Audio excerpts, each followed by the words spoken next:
As the Economic and Financial Crimes Commission (EFCC) is waxing stronger in its onslaught against economic and financial crime offenders in Nigeria, it is believed that all hands will be on deck to support the fight and encourage the Commission to do more. Hello and welcome to the program The Eagle, a weekly program brought to you by the Economic and Financial Crimes Commission (EFCC).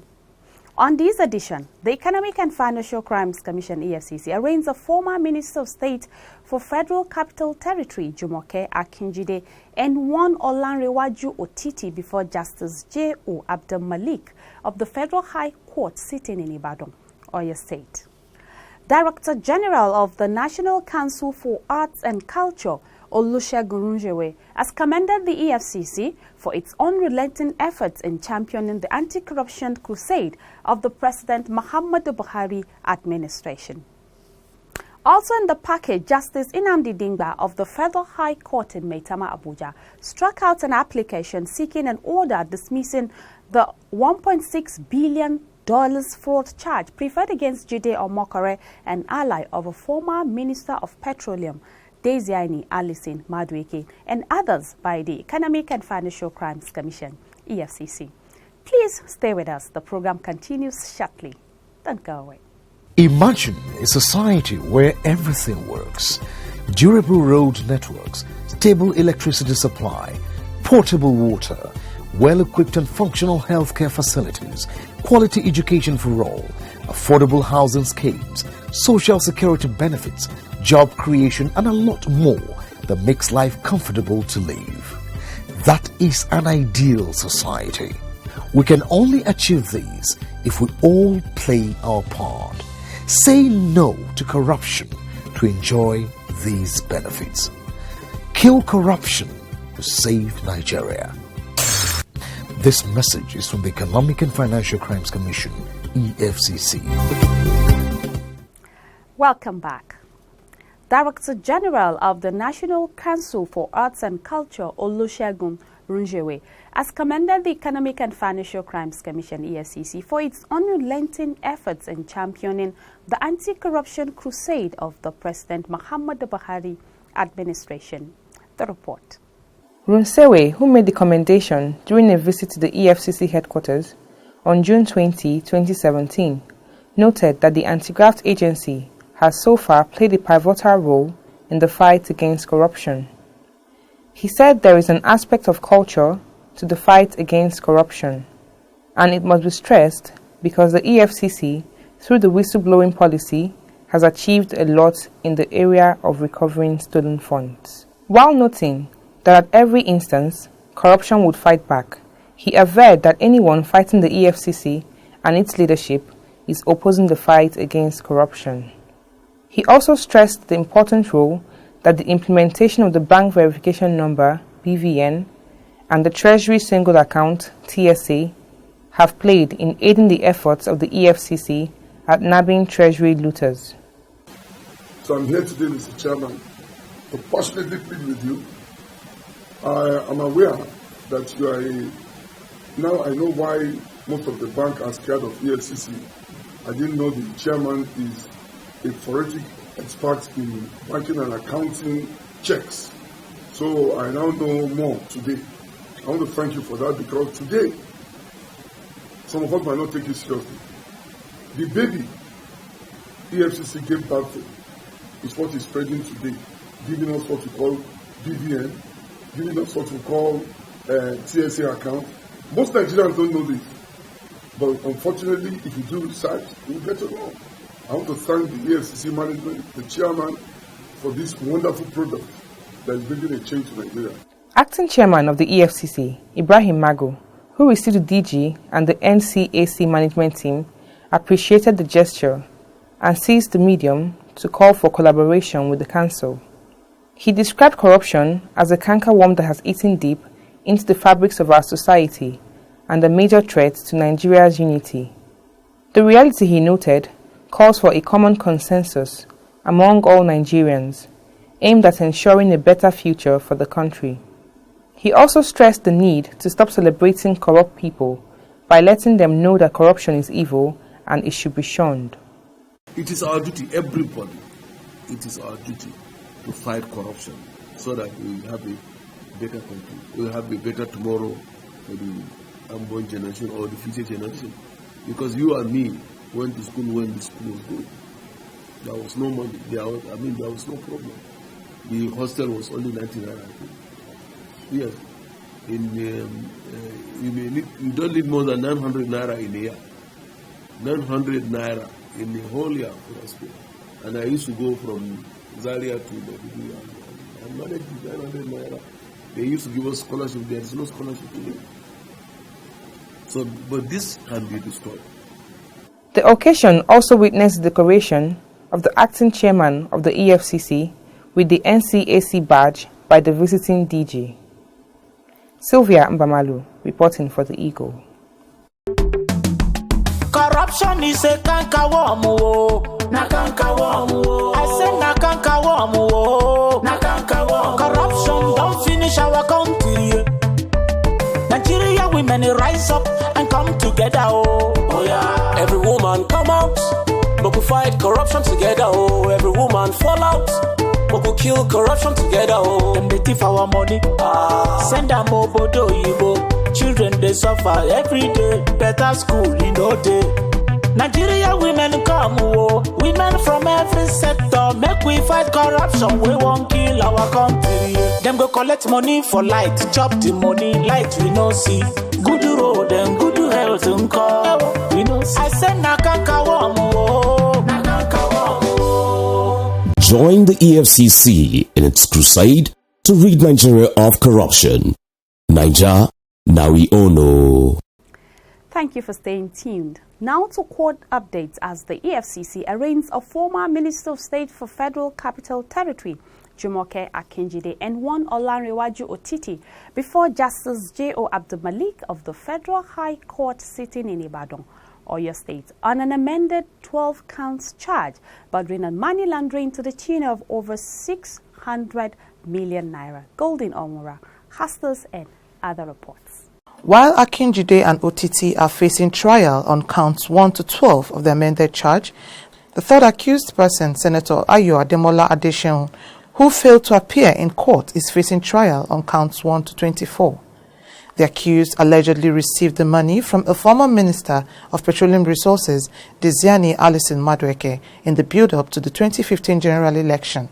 The money was part of the over $100,000 allegedly disbursed by Alison Madueke to influence the outcome of the 2015 presidential election. At the proceedings, Bolaji Ayorinde SAN, counsel to the first defendant, Akinjide, Michael F. Lana, counsel to the second defendant, as well as Adeniyi Ishola, counsel to the third defendant, filed 4 applications asking the court to strike out the charges against the first defendant, while also challenging the validity of the amended charge brought by the prosecution counsel, Rotimi Oyedepo. Counsel to the first and second defendants told the court that there was no charge before the court, arguing that there was no application by the prosecution counsel, stating and informing parties on the amendment of the originated charge brought against their clients. Ayorinde told the court that the amended charge brought by the prosecution did not have a seal of the Nigerian Bar Association, NBA. He therefore prayed the court not to take the pleas of the defendants. However, Oyedepo objected to the application, saying that the amended charge before the court was duly filed and served on the defendants. In a short ruling, Justice Abdul Malik held that the original charge be substituted with the amended charge and ordered the first and third defendants to take their pleas. Not satisfied, the two defense counsel withdrew their appearances for the defendants and angrily walked out of the court. However, when the charges were read to the defendants, they pleaded not guilty. The prosecution counsel thereafter informed the court that the first and third defendants had initiated a plea bargain discussion with the prosecution and asked for short adjournment to enable the parties to perfect the negotiation. He also pleaded with the court to remand the first and third defendants in the EFCC custody. Counsel to the third defendant, OTT, filed and served an application for bail and urged the court to grant his client bail on self-recognizance. Justice Abdul Malik adjourned the matter to September 12, 2017 for hearing on the substantive matter and to July 6, 2017 for ruling on the bail application. The defendants were ordered to be remanded in the EFCC.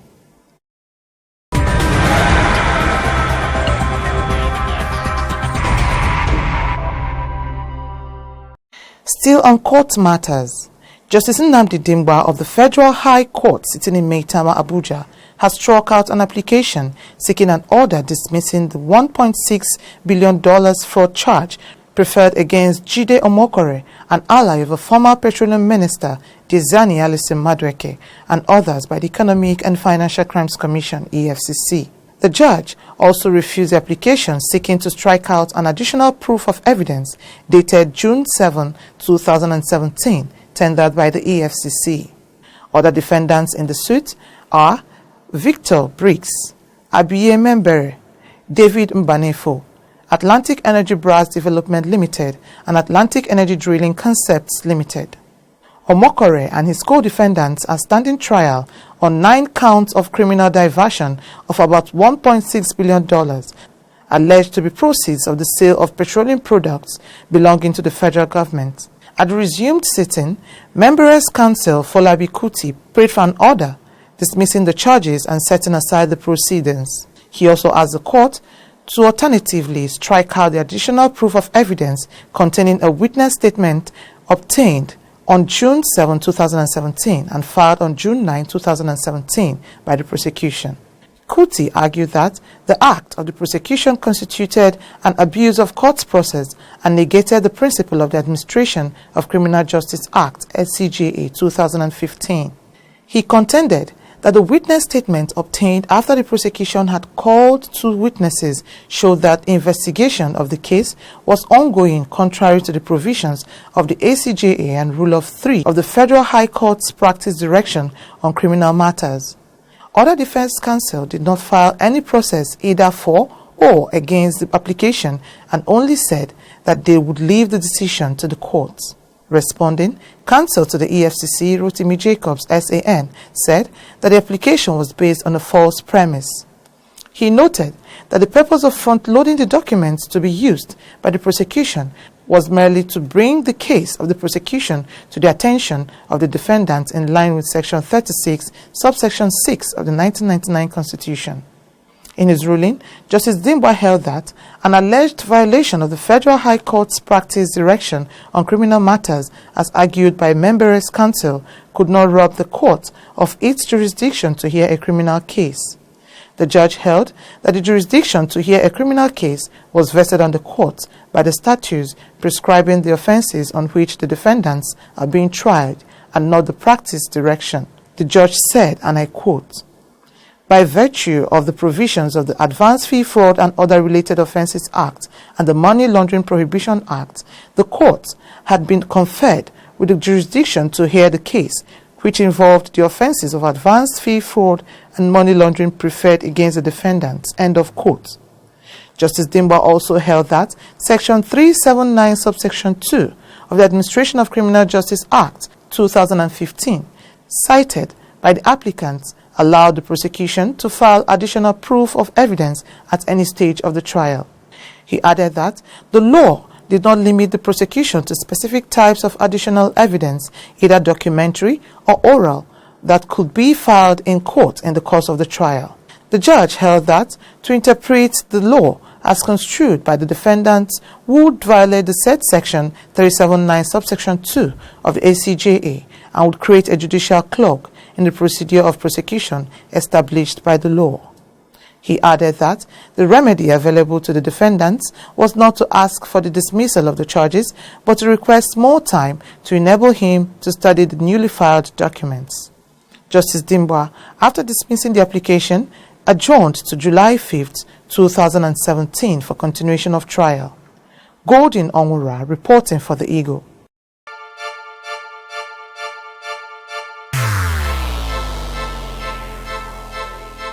Corruption is dishonesty and illegal behavior by people in positions of trust. A public office is a public trust. Do not abuse positions of trust for private gains. Stay away from corruption. Nigeria is a great nation, and it is our responsibility to make the country greater. If you notice any act of corruption, please report to the EFCC via info@efccnigeria.org or call 09 904 4751 or 09 904 4752. You can also call 09 904 4753. This message is from the Economic and Financial Crimes Commission, EFCC. Thank you for staying tuned. The program is The Eagle, coming to you from the Economic and Financial Crimes Commission, EFCC. Don't forget to join us on our social media platforms at Official EFCC on Twitter, Facebook, YouTube, and Instagram. Next on the program, the Economic and Financial Crimes Commission, EFCC, has arraigned one Promise Tochi Nwalozie, also known as Ibrahim Lamarte, and Hohaji Ojunwa Raymond before Justice H.I.O. Oshoma of the Federal High Court sitting in Port Harcourt, Rivers State, on 9 counts charged bordering on conspiracy and obtaining money by false pretenses to the tune of over $1,000 US. The report. Nwalozie, while posing as the former executive chairman of the EFCC, Mr. Ibrahim Lamode, was arrested alongside 6 other internet fraud suspects at Rumohalu, Port Harcourt, Rivers State on 6 August 2016 in a sting operation by operatives of the EFCC.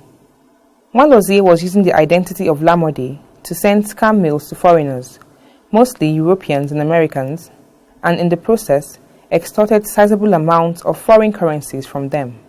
His weapon of fraudulent interaction with his victims was a fake electronic copy of the identity card of the former EFCC boss.